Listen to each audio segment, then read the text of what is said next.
안녕하세요, 세린멜입니다. 오늘은 아주 귀여운 푸퍼백을 함께 만들어 볼 거예요. 이 가방의 매력은 바로 이 원단인데요. 은은하고 반짝이는 광택감이 느껴지면서 안쪽에는 노빔솜이 탄탄하게 박혀있는 소재예요. 이런 원단으로 가방을 만들면 형태가 무너지지 않고 푹신한 볼륨감이 아주 잘 살아납니다.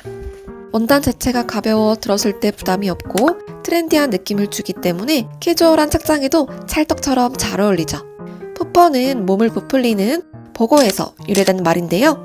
이름처럼 통통하고 가벼운 데일리 가방, 지금 바로 완성해 볼까요?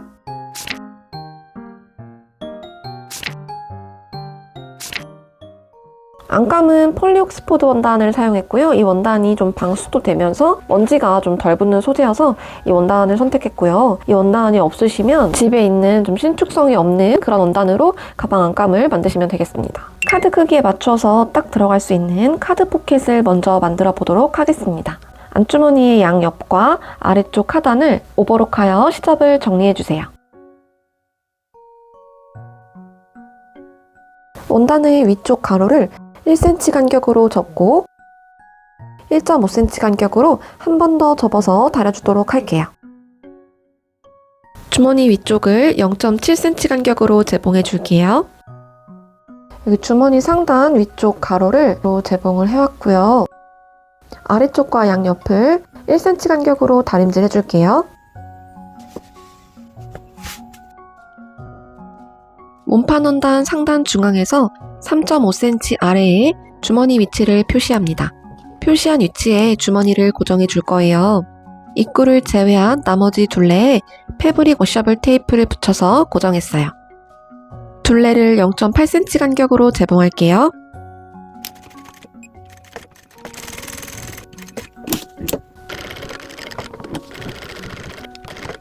가장자리를 2mm 간격으로 한 번 더 재봉해주세요. 이렇게 주머니를 만들면 카드가 쏙 들어갑니다. 이제 가방을 겉감과 안감, 몸판을 가져와서요. 이렇게 겉면끼리 반으로 접어서 1cm 간격으로 재봉해 주도록 하겠습니다. 안감에는 창구멍 제외하고 재봉을 해줄게요. 이제 가방의 옆면과 이어지는 이 바닥을 만들어주기 위해서 이 양옆을 귀접기를 해줄 거예요. 바닥 넓이를 8cm로 만들 거기 때문에 중앙에서 4cm, 4cm, 총 8cm가 되도록 선을 그어주도록 할게요.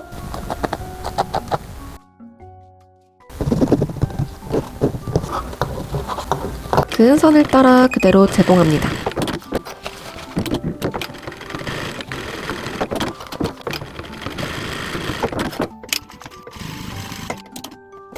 가방 바닥을 만들었고요. 겉감의 양쪽 바닥 시접을 0.5cm만 남기고 모두 잘라주세요. 안감 원판은 여기 가방 옆 시접을 조금 가름소를 해줄게요. 바닥 시접을 0.5cm 간격으로 잘라주도록 할게요. 가방 몸판 겉감 안감을 모두 완성했고요. 이제 가방끈을 만들어 보도록 하겠습니다. 손잡이 원단 이 안쪽 면에다가 가로 8cm, 세로 40cm의 사각형을 하나 그려주세요. 그리고 여기 양옆을 0.5cm 간격으로 임시 재봉을 해주도록 할게요. 이 작업은 꼭 하지 않으셔도 되는데요. 아무래도 원단이랑 이렇게 솜이 누벼져 있는 거기 때문에 접어서 손잡이 재봉할 때 불편할 것 같아서 미리 임시 재봉을 하는 거고요. 필수 작업은 아니니까 필요하지 않은 분들은 하지 않으셔도 돼요. 그리고 여기 양옆에다가 패브릭 워셔블 테이프를 길게 쭉 붙여주도록 하겠습니다. 이 원단은 다림질을 할 수가 없기 때문에 다림질 대신에 테이프를 붙여서 양쪽을 1cm 간격으로 접어줄 거예요. 그리고 반으로 한 번 더 이렇게 쭉 접어서 집게로 고정을 해줄게요. 집게로 고정한 부분을 3mm 간격으로 재봉합니다.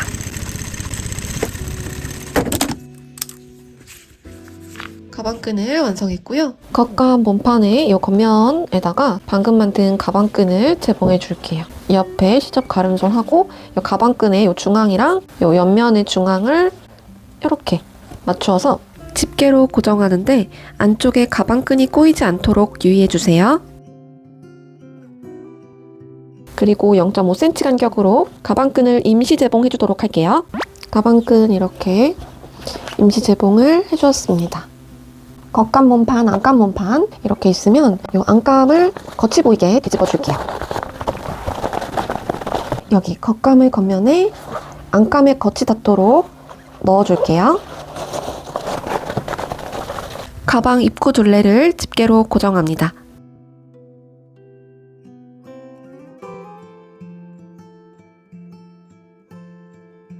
그리고 1cm 간격으로 둘레를 재봉하는데요. 원단의 밀림을 방지하기 위해서 누빔이 침판에 닿게 놓고 재봉해주세요. 지금 이렇게 가방의 입구는 연결이 되어 있는 상태인데요. 이렇게만 하면 가방을 완성했을 때 이 안감이 움직이면서 바닥이 들뜨거나 따로 노는 현상이 있기 때문에 겉감의 바닥과 안감의 바닥을 함께 잡아서 재봉한 선 그대로 한 번 더 박아줄게요.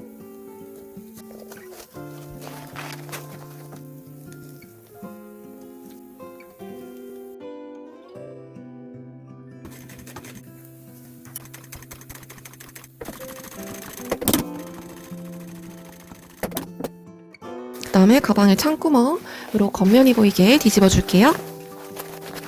이렇게 가방을 겉이 보이게 뒤집었는데요. 이제 여기 가방의 안쪽 요 안단 부분이 세로 높이가 4.5cm가 되도록 집게로 고정을 해줄게요. 그리고 가방 둘레를 3mm 간격으로 재봉해 주도록 하겠습니다.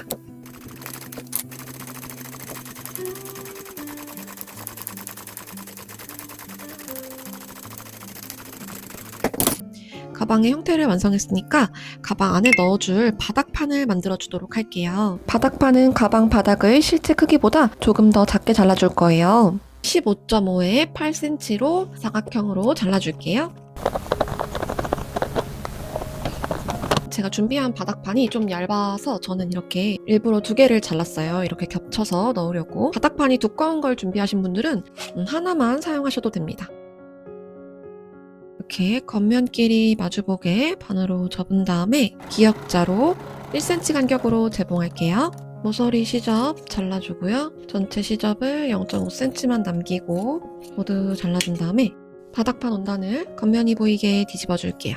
가볍게 다림질을 해왔고요. 이제 이 안에다가 미리 잘라둔 바닥판을 넣은 다음에 원단이 벌어져 있는 부분은 바느질로 공그르기를 해줄게요. 가방 다 만들고 나서 안에다가 바닥판까지 넣어줄게요. 이제 15mm 도트 단추를 가방 입구에다가 달아주도록 하겠습니다.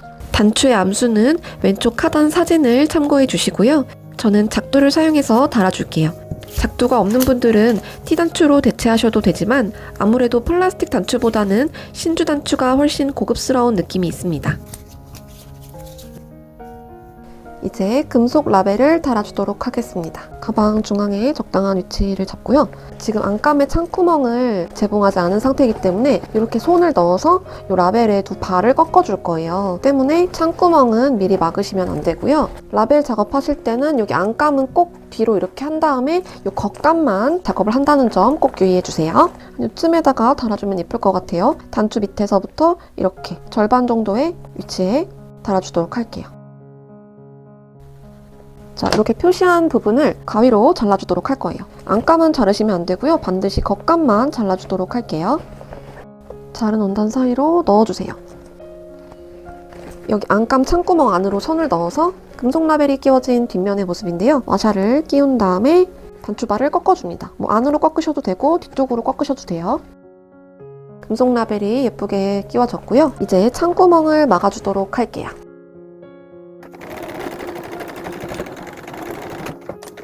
가방 바닥판을 가방 안으로 넣어주면 풋퍼백이 완성되었습니다. 원단 소유량도 적고 재단 장수도 많지 않아서 만들기가 정말 쉬운 가방이에요. 은은한 광택에 캐주얼한 무드로 예쁘게 들고 다니실 수 있을 것 같아요.